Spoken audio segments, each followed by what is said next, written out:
Hey everyone, welcome back to my channel. Today, I'll be teaching you yung mga natutunan ko over 9 years as a credit card user para ma-maximize natin ang value ng credit card. This is how I'll be structuring this video.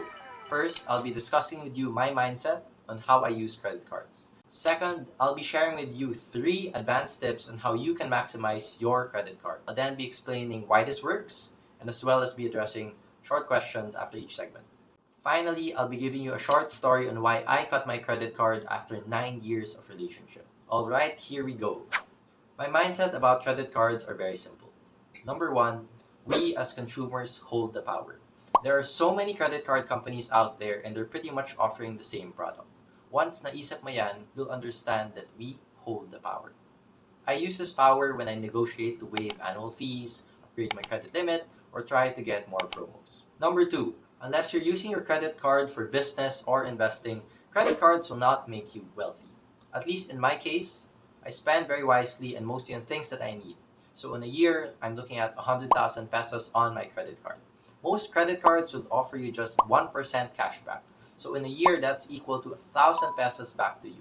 While money is money, I do understand that 1,000 pesos is not gonna make me rich. Number 3, credit cards can keep you poor, especially if you don't pay your balance in full every month. I previously talked about how millions of people are drowning in credit card debt, so make sure to pay your credit card in full every time. Like many debt instruments, credit cards are a tool. While they're designed to get you to spend more, it's still up to you and you hold the power. You can turn the credit card into a positive tool for your life. Now on to the tips. Credit limit gaming means using competitor banks and credit card companies to bid against each other to increase your credit limit. I've used this in the past to increase my credit limit by up to 100,000 pesos. To execute this strategy, you will need 3 things. First, you will need an existing credit card which is different from the bank that you'll be applying to. Make sure to keep this card and pay it in full every time each month. You'll also need time to build up your credit history. When a competitor credit company sees that you've been consistently paying your credit card on time, they will be dying to get your business. Finally, when it's time for you to apply for another credit card, you will need a good story. Usually, I will say something along these lines. I would like to apply for a credit card at your company because I need a backup credit card. What can you offer me? There are many spiels that you can use, from poor customer experience, poor reward systems, among other things. Do you remember mindset number 1 when I told you how all these credit card companies are offering the same product? This is where that fits in. If you're a good customer who pays his credit card consistently every month, they will be dying to get you as a customer. And to do that, they will be offering you something a little extra to get you on board. Question here, why don't you just get a higher credit limit from the same credit card company that you're already using?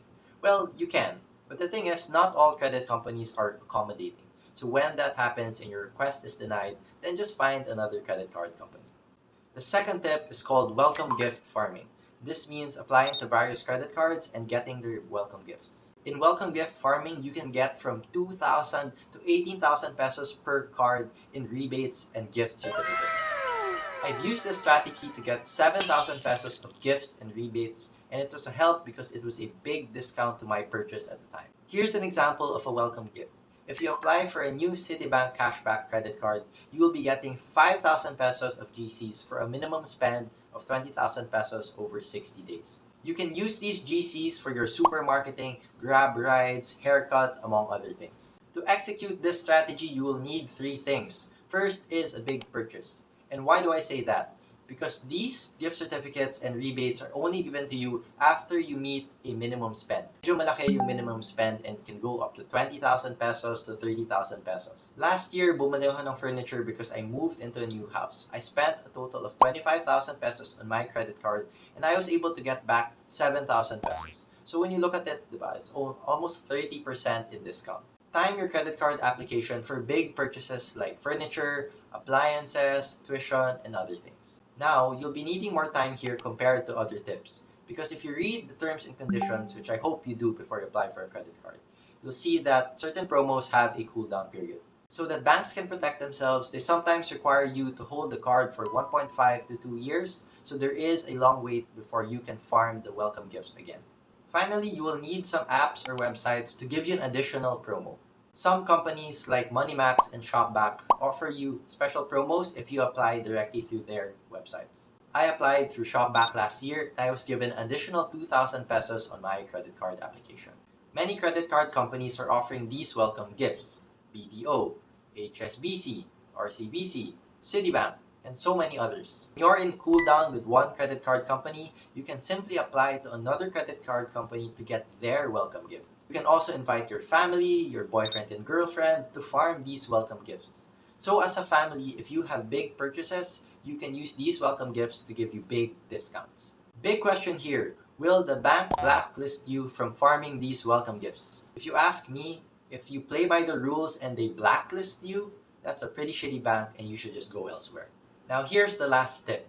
If there's ever going to be a time that you're going to borrow against your credit card, let it be to make money. If you have a business or investment opportunity, then go ahead and do it. In 2019, I loaned against my credit card at 13% per year.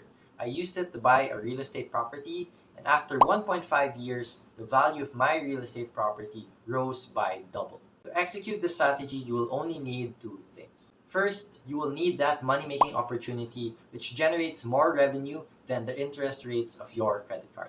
Second, you will need a good credit standing with the current credit card that you are using.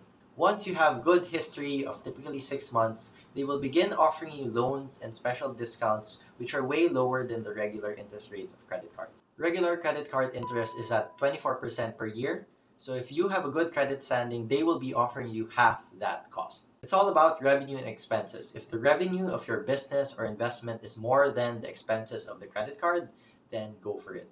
Question here, is it too risky to use your credit card loan to fund your business? Masyado bang risky ang paggamit ng credit card for business purposes? The thing is, everything has risks, and most businesses use loans anyway. It's all about managing your cash flow and managing those risks. Now I'll be ending this video with a short story. I recently canceled my credit card after 9 years of usage. It was just a poor customer experience overall. They would not increase my credit limit after 3 years of good credit standing. The past 9 years of using this credit card, I only missed a payment one time. My income has already increased multiple times and the rewards and promos of this card have just gotten so poor. So I applied to another bank for another credit card and boom, they gave me 3 times the credit limit. They gave me these welcome gifts. They gave me such nice rebates and promos. It was just the right thing to do. Question, hindi ba sayang yung credit history and hindi ba bababa yung credit score mo? I think not, and there are 2 things to look at when it comes to credit score. First is the credit history and how long you've been using the credit card. Cancelled credit cards can remain on your credit history for up to 10 years. So the only thing that banks are going to see is that you've had a fully paid credit card which was cancelled in the past. You tell me, is that a bad thing to have a fully paid credit card? Is it bad to switch to a better offer? As I've explained to you previously in the video, after 6 months of good credit card usage, that's when you start getting all these special discounts and offers. So I think in terms of credit history, you should have no problem. Second is the credit utilization, and this is computed by dividing your outstanding loans over the total credit limit available to you. The lower your credit utilization rate, the better. But remember, we are fully paying our credit cards each month. So your credit utilization is most likely to be 0% all the time anyway. So in terms of credit utilization, it should have no effect on you anyway. And therefore, I don't think canceling credit cards will affect your credit score. And that's the end of the video. I hope you liked it and I hope you learned something. If you liked this video, please do give it a thumbs up and subscribe and leave a comment down below. What are other credit card best practices that you have? Alright, I'll see you next week.